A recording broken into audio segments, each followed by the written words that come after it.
What's happening, everybody? It's Sean with reactions to the classics, and today we got a reaction to The Darkness and their album Permission to Land, brought to us by a friend, longtime supporter, and patron of the channel, Evan David. Thank you, Evan David. Appreciate you. Appreciate all the patrons who make this thing go. If you like support us in any way, check out the Patreon link below or the patron link on the end screen. All right, guys. Just a heads up to you, the music's not in the video. If you want to watch along with this, just click on the Vimeo link below, and you can watch the whole thing with the music. All right, if you've watched Evan David's reactions before, you know he's thorough. So this is all his research. I don't have to do any research on his. He says, rock and roll legend has it that the genesis of The Darkness's debut album, 2003's Permission to Land, can be traced back 3 years earlier to the coastal town of Lowestoft, Suffolk, in the East Anglia region of England, where future lead singer and guitarist Justin Hawkins had already been in numerous bands during his university years, often playing alongside his younger brother, Dan Hawkins. Playing what the latter once described as, quote, a lot of Marillion covers, Bruce Springsteen, Genesis, a bit proggy. Dan, who had began his own youthful music career as a drummer before moving on to play bass and eventually rhythm guitar, also originally served as frontman for the brothers' still embryonic band before deciding to switch roles after Justin, who had been inspired to take up the guitar in the first place after hearing Brian May, performed an especially dramatic rendition of the Queen Uber classic Bohemian Rhapsody during a fateful Millennium Eve karaoke night at a local pub. Indeed, Hawkins' flamboyant star quality as a frontman would swiftly become one of The Darkness's most powerful hallmarks, with drummer Ed Graham once remarking that, quote, Justin basically does his own thing, and he's the star, and we as the backbone. We try basically get it right. Dan said once, we set up an open goal for him to score. Graham, a school friend of the Hawkins brothers, soon completed what would become the classic Darkness lineup, along with Scottish bassist Frankie Pulliane, who had met Dan in London and already played in an unsuccessful prog band called Empire, alongside both Hawkins, a project which swiftly mutated into what became The Darkness following the brothers' millennial musical epiphany. The newly renamed band began developing what would soon become a passionate live following, playing gigs in North London, eventually culminating in their managed to sell out the iconic London Astoria venue before they'd even signed a record contract. Dan Hawkins later described how even during this crucially formative period, the only plan we had right at the start was, let's just play on Fridays and Saturday nights, because this band has always been about just having as much fun as we can and doing exactly what we want. So there was no master plan. We knew right from day one that we were going to be completely different and probably suffer for it, but we didn't give an F because we're having too much fun. Ultimately, if you're doing something that you really love, you can't go wrong. Who cares if you don't make any money from it? Who cares if people laugh at you? Who cares if you're not successful? We certainly didn't. We never got the green light in the first place to go ahead with what we've done. We just done it ourselves. We just steamed in like a rock snowplow and just got on with it. Despite all this increasingly loud word-of-mouth acclaim from what had become an ever-growing fan base, however, the semi-ironic 70s and 80s throwback nature of what had already become The Darkness's signature musical style meant that they had a chronically recurrent problem when it came to convincing the powers that be in the music industry to take them remotely seriously, leading Dan Hawkins once again to insist on at least one occasion that, quote, we take the music very seriously. We take what we do very seriously. You know, we're very, very self-critical. But what we don't do is take ourselves as people that seriously. You do a lot of work. Try to get as good as you can at what you do and take it out there and have as much fun as possible. Otherwise, what's the point? Politicians should take themselves seriously, not rock musicians, end quote. Eventually, the band managed to secure a record deal with Atlantic Records, leaving Sony Music UK executive Nick Raphael, who had also tried to sign them, to later ruefully recall how, quote, there couldn't have been less of a buzz about The Darkness, and only 2 record labels showed any interest in them. The business as a whole thought they were uncool. In fact, people were saying that they were a joke and that they weren't real. Now, 3.5 million records later, they're one of the greatest band of all bands in the world, and that's because what they did was real. They weren't copying anyone. If they were copying, then they were copying someone from 20 years ago, and no one else was doing that. In any case, once The Darkness had finally secured their elusive record deal, they swiftly began recording what would amount to an astonishing 48 songs during 2 hectic weeks, and then began whittling this initial track list down to its final form, with 10 cracking songs ultimately making the final cut to appear on their debut album, which was itself dubbed Permission to Land, and whose long-awaited release would finally take place in July of 2003. And thus 20 years ago this month, I'm recording this in July of 2023, hence this particular review request. Upon its release, the band and their music swiftly began to reach some astonishing levels of commercial success, reaching #1 for 4 weeks on the UK albums chart, and eventually selling a census-staggering 1.4 million plus copies in the UK alone. As Justin Hawkins himself commented, quote, I was surprised, shocked, startled at the album's mainstream success. This is my first band as a singer. The kind of music we were playing was us going, well, F it. We're not going to make it. We might as well be playing music that we actually enjoy instead of trying to do this effing indie stuff that everybody's listening to. Indeed, the broader cultural impact of the Darkness' debut upon the musical landscape at the time can perhaps be summed up by quoting classic rock writer Joe Daly, who recently recalled how, quote, looking back to 2003, the one album that should have been guaranteed an early grave was the Darkness' Permission to Land. This was a time when the U.S. rock modern charts were flooded with a very milky and flavorless strain of hard rock dispensed by the likes of Staind, Trapt, Chevelle, and Nickelback, while the dreaded indie landfill scene was kicking into high gear in the UK. Along came this band from Lowestoft, wearing bloody cat suits and treating their newfound fame with all the restraint of Keith Moon at an open bar. Justin's falsetto, piercing, hyperdramatic, and unrelenting, left both critics and fans trying to work out whether the Darkness were serious or was all some sort of elaborate satire where the band were the only ones clued in on the joke. Speculation fell to the wayside when their debut dropped. Released on July 7, 2003, its seismic power was beyond question, a flame-throwing fusion of 70s glam, 80s power metal, and the sleazy boogie of AC/DC. Permission to Land dropped bangers in between bangers, from the hurricane force of Get Your Hands Off My Woman and Black Shuck, to the perfect pop stylings of I Believe in a Thing Called Love, to the deeply literal power ballad, Love Is Only a Feeling. Permission to Land offered an exhilarating and supremely fun alternative to all of the angst and introspection clogging up the rock charts. They wouldn't be pigeonholed, and they certainly wouldn't be stopped. End quote. All this undeniable commercial success duly served as a suitable reward for all the Darkness' hard work, and as 2003 shape-shifted into 2004, the Darkness even came within a whisker of achieving the coveted British Christmas #1 spot for their non-album single, Christmas Time, Don't Let the Bells In, which I have already reviewed as part of Evan David's British Christmas Songs Top 10 for RTTC last December. Great list. Go check it out now. It's Christmas in July, or go check it out at Christmas. Moreover, the band would also soon receive a slew of other accolades as a result of their craftsmanship, with the pinnacle undoubtedly being the prestigious Novella Award that the band received for their songwriting in 2004. Understandably, therefore, all of the success must have seemed like sweet revenge against the Darkness' still numerous credits, with Ed Graham, for one, gleefully noting at the time how, quote, it's not like you want to be really smug about it, but you can't help but chuckle a bit when there are certain people trying to take back the statements that they said like 2 years ago about us. You know, they're never going to get anywhere, they're this, they're that, and especially when it's people who actually liked you, who'd say, great band, we're never going to sign them because they're never going to sell any records. Although you could see from the record company's point of view how they thought that, right? Despite, or perhaps even because of, their reaching such lofty pinnacles of success so quickly, however, the Darkness were nevertheless left in an increasingly invidious position, with Justin, for one, bemoaning how by mid-2004 they, quote, got caught in the corporate machine to an extent, and we shouldn't be touring now, you know, because it's stale and it feels like we're robbing the kids. I mean, they're paying to come and see us, and that's fine. They acknowledge that we only have one album and a few B-sides to play. Maybe the odd cover, you know, but that's not good enough for us. We want to be headlining Reading, but at the end of the day, we want to do it with a proper catalog of songs, and it's not on. It don't feel right. We've got to stop, because at the end of the day, they're going to go, right, you've got 2 weeks to write the album, and then you've got to record it. And in that 2 weeks, you'll go, bloody hell, I need a break, and you won't come up with anything. Indeed, by the time that the band's second album, One Way Ticket to Hell and Back, came out in November 2005, this looming sense of burnout could be perhaps felt not only in the fact that Pouillon had already left the band several months earlier due to musical differences, but in the equally undeniable impression that its songs, albeit with some honorable exceptions such as a blistering title track, were as a whole nowhere near as strong as those featured on its predecessor, a fact perhaps reflecting its relatively disappointing UK album chart position of number 11.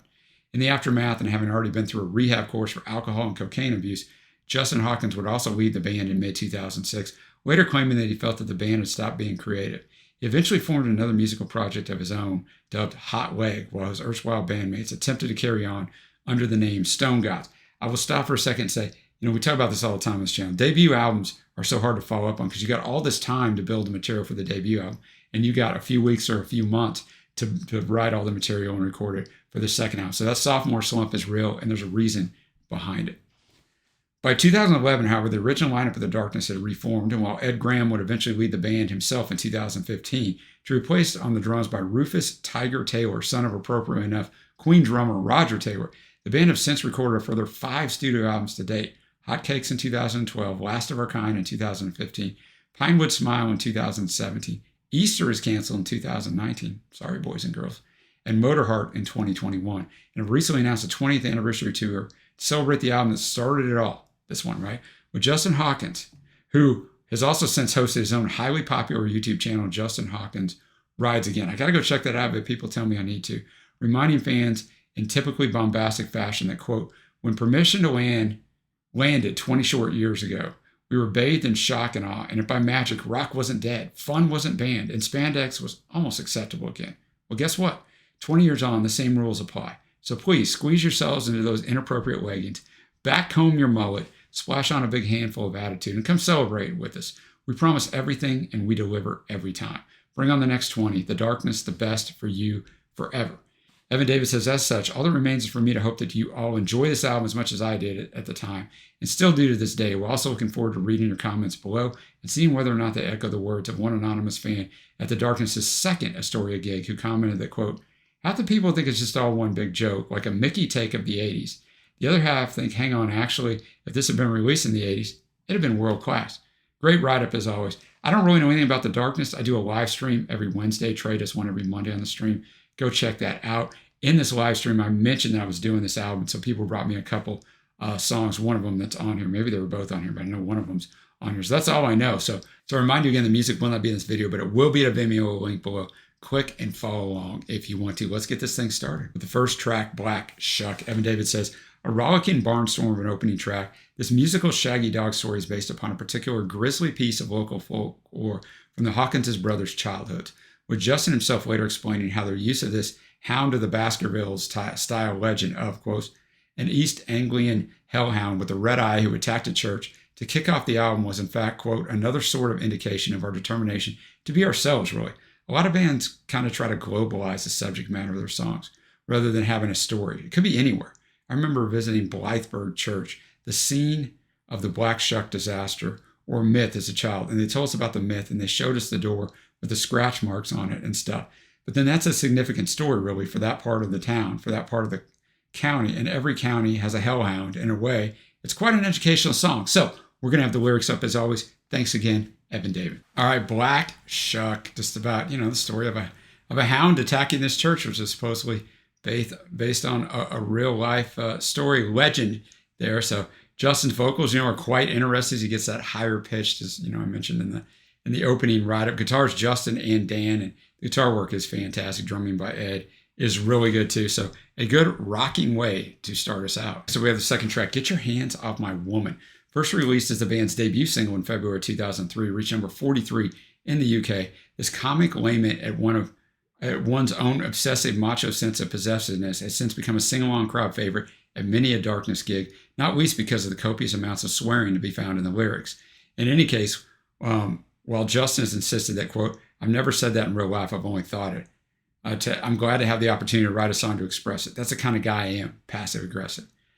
Evan David says there's certainly nothing passive about his overpowering performance of this tune at the band's triumphant second Astoria gig in November of 2003. So we're going to watch a video of that. It's about 2 minutes longer, as you'll see down below, than the actual song. So probably some extended instrumentation on this one. All right, Get Your Hands Off My Woman. Justin has the crowd in the palm of his hand.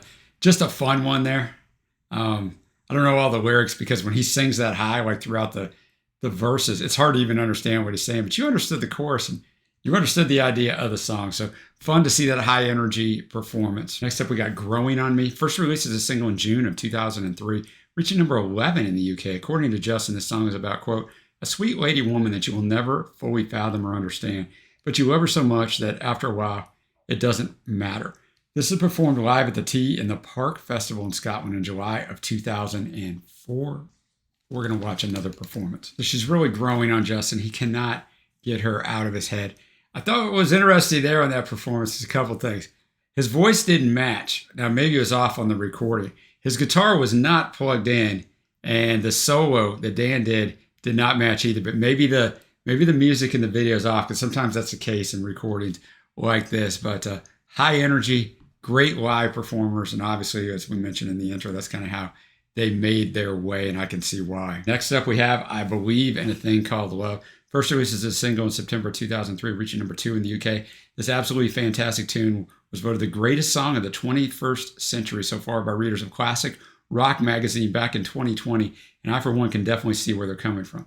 By far and away the most famous and recognizable Darkness song of all, especially stateside, where it has since been reused in several video games and commercials over the intervening years, one of which even propelled it to number 1 in the US iTunes rock charts in 2012. According to Dan, the circumstances of his creation were, however, far more down to earth. He said, "We were having a conversation on the lines of, why don't we just write the stupidest song ever? I expected us all to feel embarrassed playing it, but everyone was singing along to the chorus the second time it came around. We looked at each other and thought, this is it. It's staying." So we're going to watch the official video for this.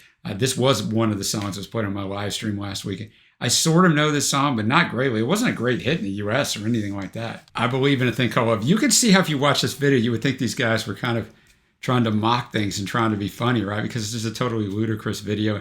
They definitely don't take themselves seriously.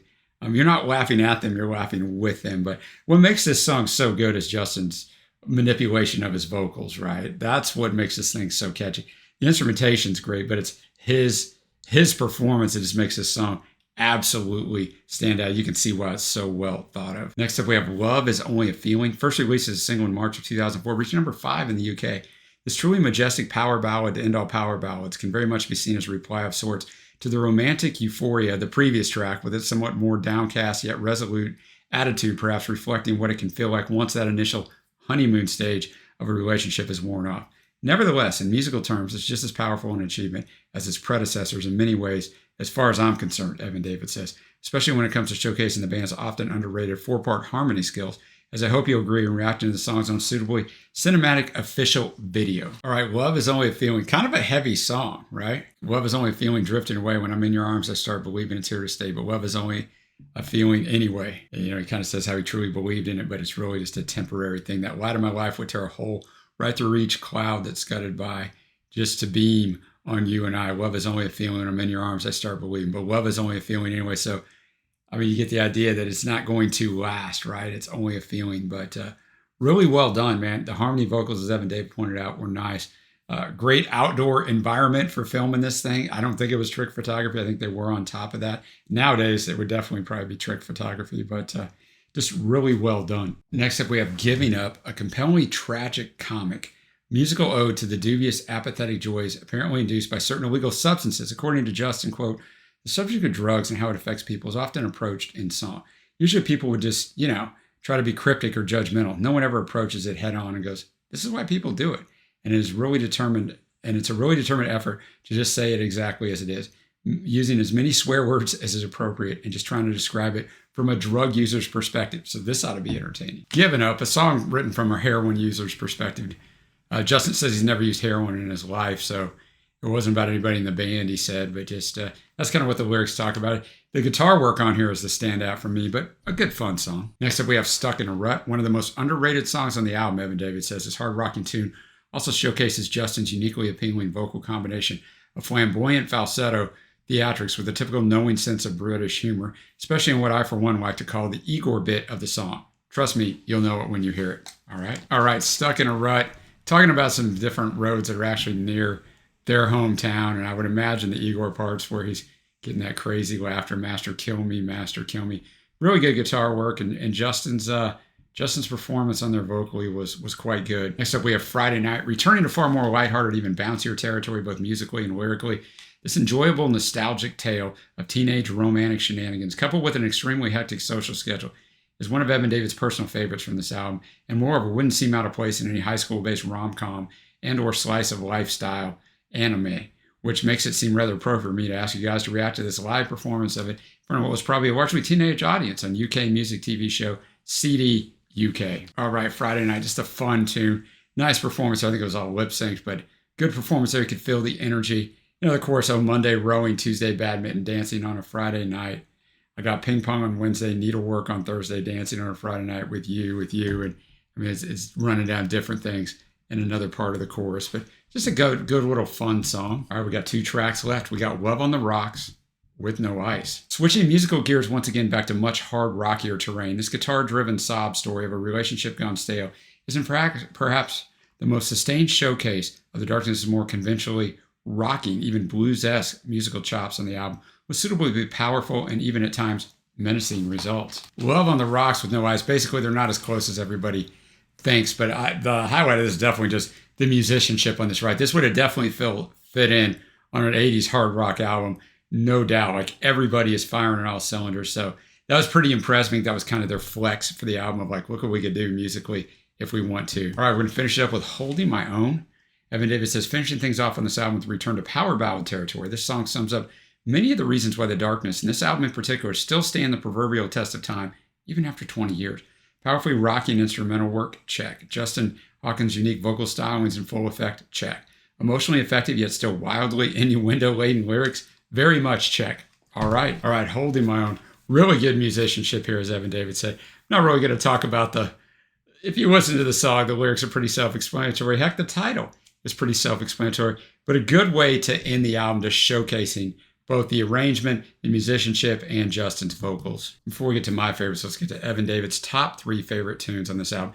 In reverse order, Friday Night in 3rd place, Growing on Me in 2nd place, and of course, I Believe in a Thing Called Love in 1st place, with honorable mentions for Black Shuck, Get Your Hands Off My Woman, and especially Love Is Only a Feeling. I'll go honorable mention, Get Your Hands Off My Woman, and Love Is Only a Feeling. And Friday Night. Faves are going to be I Believe in a Thing Called Love and Love on the Rocks with No Eyes. I thought it was a nice showcase of their musical ability. And now we get to my overall score of the album. Look, this album is a lot of fun, right? It's just done the right way. I enjoyed this kind of music in the 80s. I know a lot of people didn't, and retrospectively, there's throwing a lot of hate at it, at that kind of music that they're basically, as if they're imitating, but they're emulating. But this album's just really fun. There's not a track on here I did not like. Now, I got to do this thing objectively, though, and not subjectively, because otherwise we have no credibility here, right? So objectively, I'm going to give this album a 7.5. It's good fun. It's consistent.